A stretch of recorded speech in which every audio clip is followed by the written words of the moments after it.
Votre émission médicale vous est présentée en partenariat avec santémaghreb.com, le guide de la médecine et de la santé au Maghreb.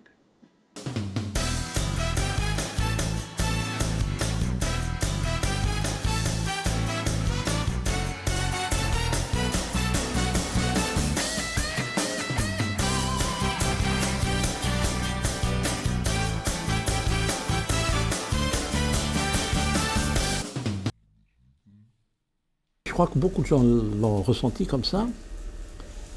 Nous étions à l'école française. Donc on découvrait un capital culturel dont nous n'étions pas détenteurs au départ. Donc on découvrait qu'il y avait un pays, une métropole qui s'appelle la France. Ensuite après qu'il y avait l'Angleterre au nord. On découvrait qu'il y avait les châteaux de la Loire. On découvrait qu'il y avait des écrivains, qu'il y avait des musiciens, qu'il y avait...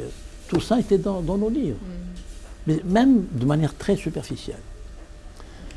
Et le phénomène paradoxal, et je pense que beaucoup de personnes, beaucoup de gens de mon âge, de ma génération, qui sont sortis des mêmes milieux, et puis en principe on est tous à 95%, on est sortis tous du même milieu, avec quelques...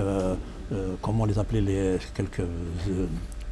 certaines élites, quelques évolués qui avaient appris dont les enfants avaient appris à lire, à écrire, etc. Mais l'immense majorité, c'était des gens comme moi. C'est-à-dire, on n'avait aucun capital culturel. Et puis, on commençait à acquérir un petit capital culturel. C'est-à-dire, on comprenait qu'il y avait autre chose que les venelles du village, que la place du village, que les figues, que le caramos, etc. Ce qui est une chose formidable. Mais on découvrait autre chose. On découvrait aussi qu'il y avait un autre type de maman. On découvrait qu'il y avait un autre type de papa. Qu'il y avait des docteurs, qu'il y avait des soucis, etc. Donc l'idée essentielle, et je l'ai senti chez beaucoup de personnes de la génération, c'est que plus on rentrait dans ce capital culturel, plus on s'éloignait du monde villageois, du monde montagnard qui était le nôtre, et même je dirais encore plus on s'éloignait de nos parents. C'est-à-dire, c'est pas qu'on s'éloignait, mais c'est plus, j'allais dire que c'est pas un éloignement affectif, non, pas du tout. C'est-à-dire que le monde de nos parents ne nous convenait plus, en quelque sorte. On voulait voir un autre monde. C'est pas sur le plan affectif, parce que moi j'ai adoré ma mère jusqu'à la dernière minute. Mais c'est la découverte d'un nouveau, un peu comme la découverte du nouveau monde. Voilà. Et j'ai retrouvé ça récemment chez Khatib Yassine, qui disait, plus j'entrais dans la langue française, lui parle de la langue, puis je pénétrais la langue française, plus ma mère me devenait étrange, parce qu'elle ne parlait pas français, comme la mienne. Et j'ai ressenti exactement ça. C'est un peu Butalguer comme il l'évoque lui aussi. Oui, bien sûr. Et c'est comme ça qu'on le ressent tous. Ce n'est pas que la langue française ne nous a pas complètement convertis à la culture française. C'est-à-dire on a la culture française, on vit dans ce pays, on est des gens parfaitement loyaux, intégrés. Mais sans renier. Mais on ne peut pas. Surtout des gens de ma génération. Moi, renier tes fondements. Bien sûr, et ce qu'il ne faut pas oublier, c'est que des gens comme moi, qui ont vécu la guerre de libération du premier jour jusqu'à son dernier jour, dans un village de regroupement, nous sommes les purs produits de la guerre de libération nationale. Ça, on ne peut pas. Même si je voulais, je ne peux pas m'en départir. C'est impossible. C'est impossible. Parce que il y a des sentiments, il y a des odeurs, il y a des peurs, il y a des angoisses, tout ça,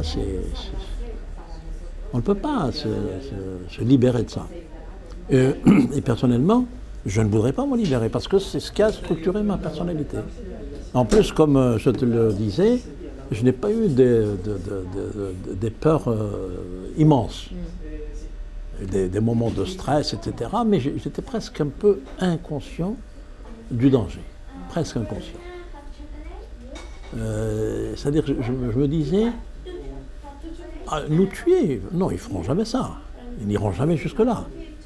Alors qu'effectivement, il y avait des moments où on risquait notre vie en tant qu'enfant, en tant que femme. Tu as vécu. Parce que les adultes, ils étaient absents, ils sont tous partis.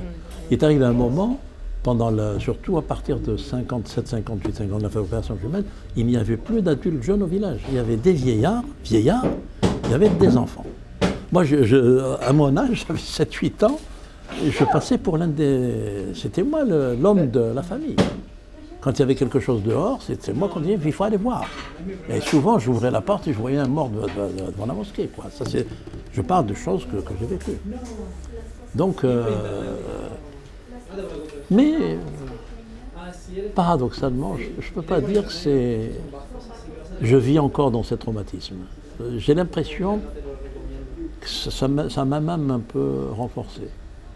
Il y a des gens qui sortent des malheurs affaiblis, déstructurés. Il y en a qui sortent, au contraire, presque structurés, fiers d'eux, etc. Le fait d'être resté vivant et d'avoir fait sédimenter dans sa personnalité tous ces événements-là.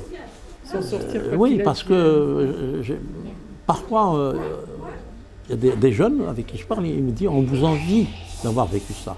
On vous envie d'avoir vécu ça. Et nous, parfois, il nous arrive d'envier ceux qui ont 10 ans de plus que moi, qui étaient au maquis. On les enviait, parce qu'ils avaient des fusils, ils ont une histoire. Ils ont une histoire. Nous, on a une histoire, mais une petite histoire. Mais ceux qui ont pris les armes à la main, et qui racontent, je pense à tous ceux qui ont écrit des livres, des jeunes qui ont écrit des livres de souvenirs du maquis, c'est quelque chose d'époustouflant, d'avoir vécu une chose pareille. Chaque jour, ils passaient à 1 centimètre de la mort, et ils sont restés vivants. Ils ont eu la chance de rester vivants. Alors que, bon, bien d'autres sont morts, et parfois même dans leurs bras, quoi. Voilà. Donc, c'est pas forcément négatif, quoi. Pas forcément négatif. Je veux bien que tu reviennes sur ta scolarité. À l'école, on vous apprend entre autres l'histoire, c'est nos ancêtres les Gaulois. Ah oui, mais ça honnêtement, oui, à aucun moment nous avions cru à ce genre de choses. Mais par exemple, à l'époque, vous connaissiez, je te dis ça parce que j'ai mes tantes qui ont ton âge, qui sont un peu plus âgées, qui connaissent encore aujourd'hui par cœur les départements français. Ah oui, bien sûr. Bien sûr. Ça t'a formaté sur Oui, choses, les départements français, les fleuves français, les châteaux, bien sûr. Ah oui, ça, les Pyrénées, la chaîne des Alpes, les Pyrénées, le Massif central, la vallée du Rhône, les Vosges, mais tout ça, c'était depuis l'enfance. La carte de France est imprimée dans la tête. Charlemagne. Ah oui, bien sûr. Et couronné en l'an 800, je me rappelle, 1515, bataille de Marignan, 732 aussi, nous avons pris 732. Et bien sûr, les croisades, 1012, je crois, la première des croisades. Donc, bien sûr. 1492, la découverte de... Et tout ça, à l'époque, les dates étaient très importantes. Voilà. 1492, c'est la découverte de l'Amérique et la fin de la présence musulmane en Espagne. Voilà. Donc, effectivement... c'est normal, c'était l'école française. C'était 3 départements français. 3 départements français. L'indépendance signifie pour toi, ou dans la vie du village, un bouleversement immédiat ou les choses se font de manière très lisse, très fluide, de manière progressive? J'ai décrit ça dans l'avant-propos de mon livre, L'Algérie en guerre. C'est un véritable... Et d'ailleurs, pour définir le mot révolution, parce qu'il y a des gens qui disent la guerre qu'ont menée les Algériens contre le colonialisme, c'est pas une révolution. Parce que pour eux, la révolution, c'est la lutte des classes. Point barre. Il faut qu'il y ait une composante sociale, c'est-à-dire que les marxistes ont essayé d'analyser la guerre d'Algérie à partir de la terminologie marxiste, des concepts marxistes. C'est les bourgeois, les prolétaires, le lumpenprolétariat, etc. Mais c'était pas du tout ça. La révolution algérienne, c'est la mise à bas d'un ancien régime, un régime colonial, avec émergence d'un homme nouveau, c'est-à-dire un homme qui a commencé à croire en lui-même. Alors qu'avant, l'homme algérien ne croyait pas en lui-même. Quand les maquis se sont constitués, quand la guerre, la révolution s'est instituée à ce moment particulier, les gens ils se sont dit, nous sommes maintenant des citoyens, nous sommes une nation. nous avons un État en devenir, nous sommes une nation, etc. Et donc ça, c'était une véritable révolution. C'est-à-dire un homme nouveau a émergé. Un homme qui s'est dit, je vais me battre pour ma dignité, ce qui était absolument impensable 10 ans auparavant, avant les événements du mai 1945. C'était une révolution aussi, pour répondre maintenant à la question, c'est un véritable bouleversement, parce qu'on pouvait sortir librement la nuit, on pouvait danser. Sur le plan sociétal, les hommes et les femmes se mélangeaient, alors que c'était une chose impensable. Ça dansait partout, ça chantait partout. Les camions transportaient des grappes d'êtres humains, femmes et hommes mélangés. Ce qui était une chose impossible. Impossible. Impensable, auparavant.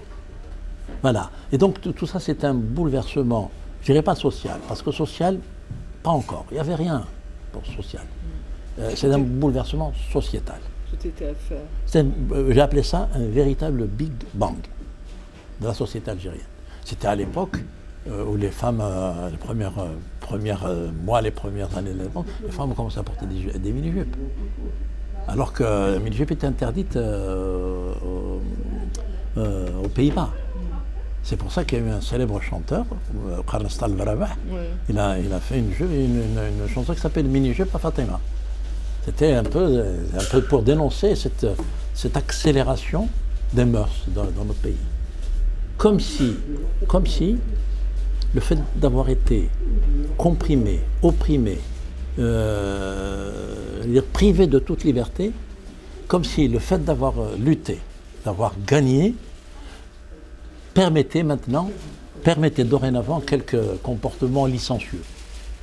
Voilà. Il fallait rattraper le temps. C'est un peu pour rattraper le temps. C'est-à-dire maintenant on mérite de tout faire. Voilà. Et c'est un peuple qui a véritablement explosé, mais qui était encore conscient de son destin collectif. L'Algérie, le peuple algérien de 1962 était une nation soudée, d'est en ouest, du nord au sud. Si bien que lorsque le premier chef d'État algérien, qui s'appelle Ben Bella, avait demandé aux Algériens, d'où qu'ils soient, d'aider l'État algérien à reprendre les choses en main et puis à commencer à développer le pays, tout le monde a répondu présent. Tout le monde a répondu présent. Qui a une bague la donne, qui a une chaîne, qui a de l'argent, qui a tout a été donné. Tout a été donné, y compris dans ma propre famille. Quand beaucoup de femmes disent j'ai plus rien du tout, je l'ai entendu. Voilà, tu as dû l'entendre. Les premiers jours, les premières semaines, les premiers mois de l'indépendance, c'était un Big Bang. On ne pouvait pas imaginer en 62, aller le soir, à 10h du soir, aller par exemple à pied de Front National à Tixirt. Juste après l'indépendance, à 14-15 ans, on partait la nuit à 10h du soir pour camper à Tixirt, avec des petits bouts de chiffon, etc. C'était une chose impensable quelques mois auparavant. La peur a disparu. C'était un véritable bouleversement.